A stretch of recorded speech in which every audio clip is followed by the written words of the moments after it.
barbershop conversation, guys. Feel free to hit the subscribe button. Let me go in here real quick. Let me go in the sauna so I don't get the sound. This is Teofimo Lopez situation with Devin Haney is proof that black trauma pimping is alive and well. And it's a microcosm of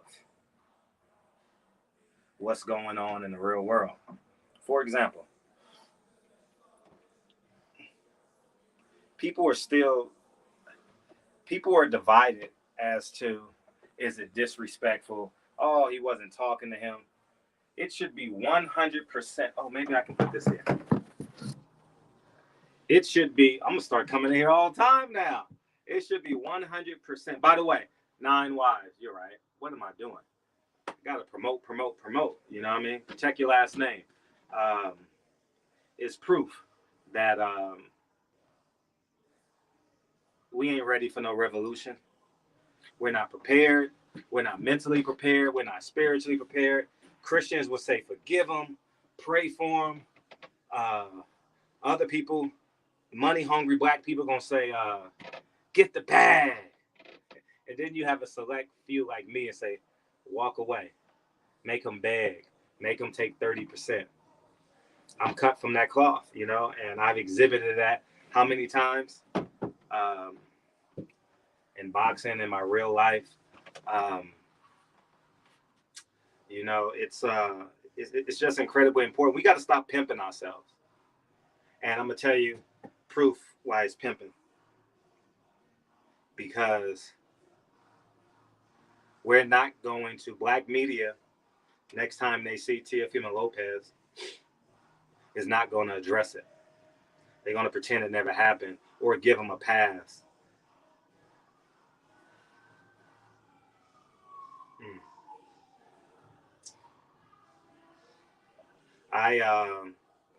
I grew up in New York, and I remember Angel Garcia said something, and I remember I chased him down in the Mandalay Bay to get that interview.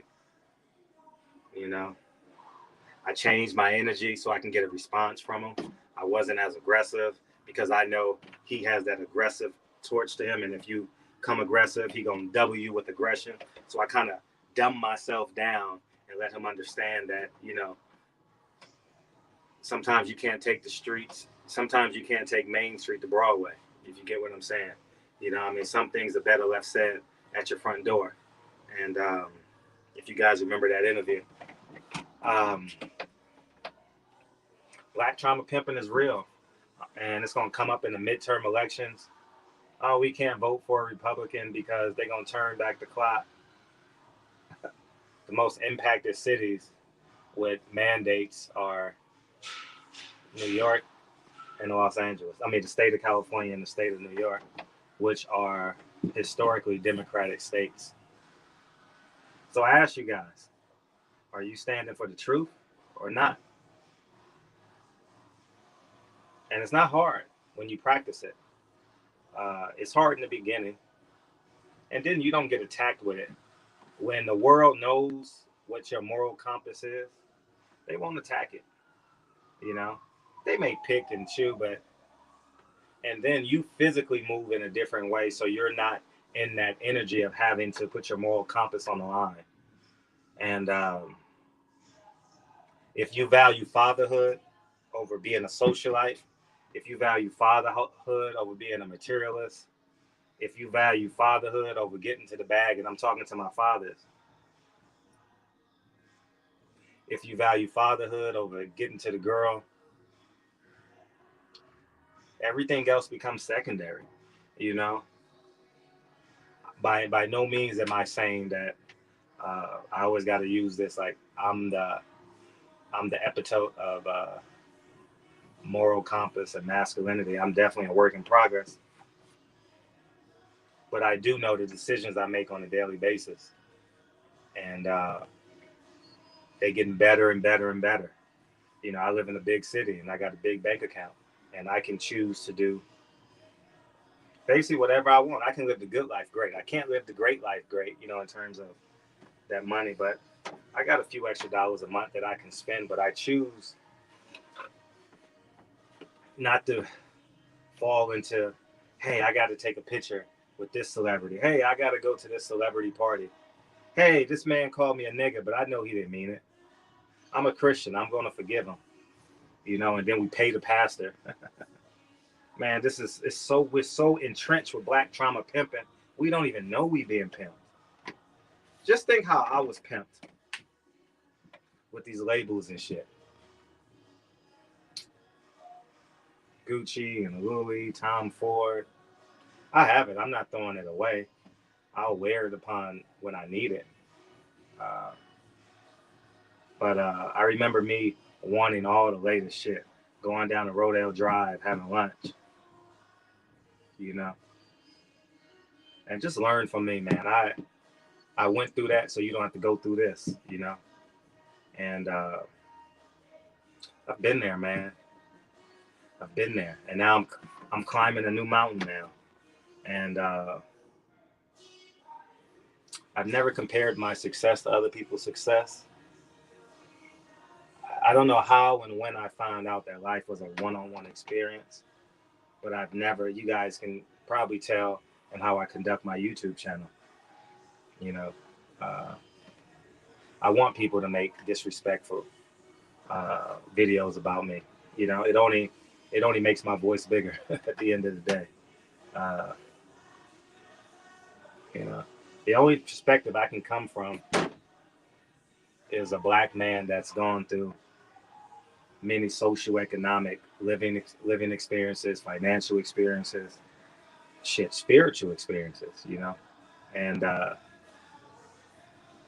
don't know how we have a difference of opinion on Teofimo Lopez comment. I don't understand it at all. How we respond to it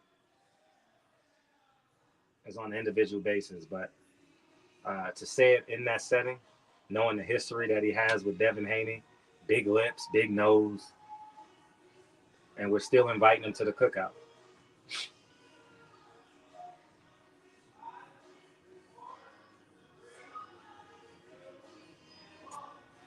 That's why I know the answers, man.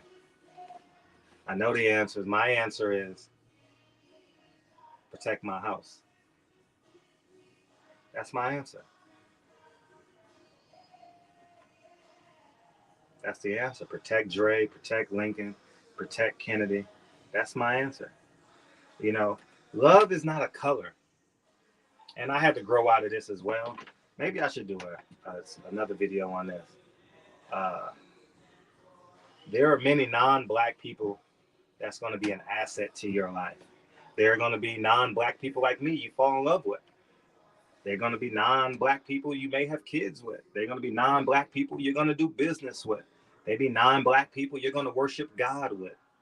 Uh, um, they're going to be non-black people you go to dinner with, have lunch with, go to work with, work out at the gym with. And they're assets to you. Whether they give you small inspiration at the gym, they teach you how to do the proper mechanics on a workout, whether y'all split the bill when y'all go out to Taco Tuesday, or you guys both put up $50,000 on a business venture. You guys carpool to church together. You guys play date with your kids together. Your kids go to school with. All that. You know, I'm in a phase where I'm gonna give you guys an example so y'all can relate. Not him as the man, but in terms of ideology.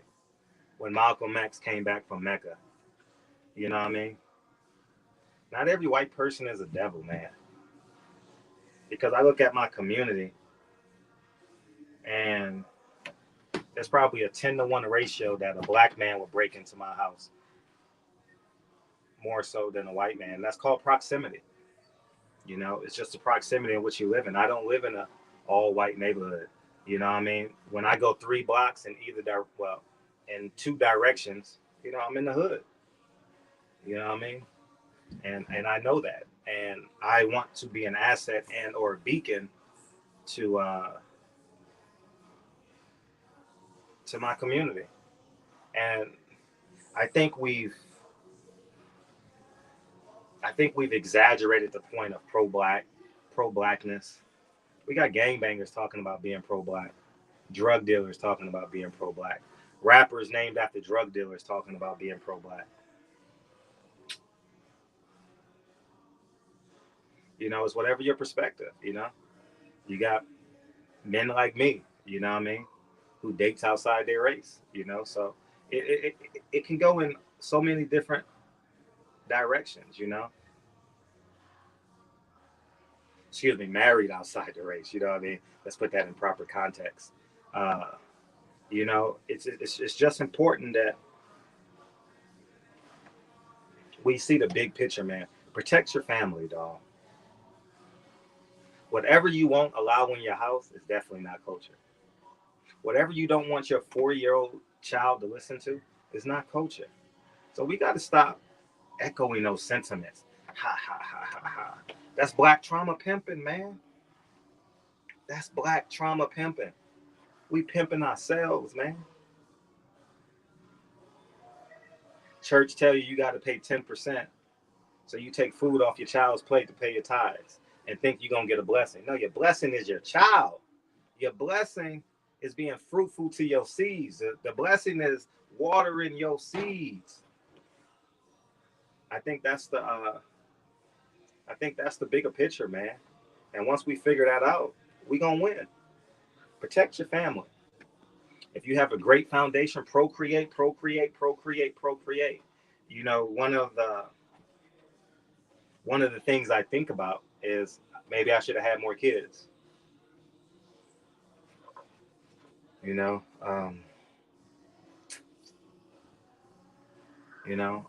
these are just conversations. Um, I enjoy being vulnerable because maybe it reaches somebody that it shouldn't have reached, and I just want to be an asset at the end of the day. I only can speak my truth. You know what I mean? I'm not no gangbanger. I'm what you perceive as what they call me, uh, a square. You know, cornball. You know, not Jamel Charlo's cornball, but you get what I'm saying. And I just want to be an asset, man. At the end of the day, man, fans aren't going to hold Teofimo Lopez accountable because they're going to go to his fight. They're going to promote his fight. Um, if you promoting this fight, that's black trauma pimping, dog. It is. It really is, man. And I stand on that, man. How you promote him and then say you want you want the best for Devin Haney? How you want Devin Haney to fight Tank Davis, but you're promoting Floyd pimping us with Tank Davis and what's his name? Rolling. That's black trauma pimping, dog. But a black man is doing it. You know. Love the people who love you, man. Build a community around yourself. Build the United States within your circle of influence, within your existence on Earth. You know, you don't have to think as big, man. And I've come to realize that because you're going to run into, if you're a Democrat, you're going to run into a Republican. And they're going to call you a coon, and they're going to call you a coon. They're going to say you stupid. They're going to say you stupid. You're going to run into a Nation of Islam member that's going to fight with a Christian. No, you need to have a black God. Oh no, you have a white Jesus. You know, I mean, it just go back and forth, man. It's all one big pot of black trauma pimping. That's what it is. And I learned this, man. I learned this in the last few years, man. And it's all coming to home now that COVID has allowed me to be home. You guys know I traveled a lot. And I realized that 2 or 3 days away from me as a man in my house, I got to play catch up, you know? And that's the biggest reason why I'm not really inspired to go to these fights, because I know the greatest gift I can give this world is a great child. And that's where I'm at, you know? And I'll leave you guys with this. The happiest place on earth should be your home. Simply put, it shouldn't be Disneyland. Your kids shouldn't say McDonald's. The happiest place where they want to be is where mommy and daddy are present and they're waiting for you at the front door. They got you on a time schedule. They know exactly when you're coming home. They can anticipate you. You never let down their expectations of you. And that's just the reality of it. And even if you're not living with your father or mother, I mean, if you're not living with your husband or wife or boyfriend or girlfriend, baby daddy, baby mama, you got to be present. Create a Google Calendar and stick to it. It's important. And in 25 years, you're going to be grateful that you did, because they say once a man, twice a child, which means when you get older, you're going to need your kids more than ever. And what you invest in your children, you reap the benefits when father time literally begins to catch up with you. So that's my stance on it, man. I appreciate y'all.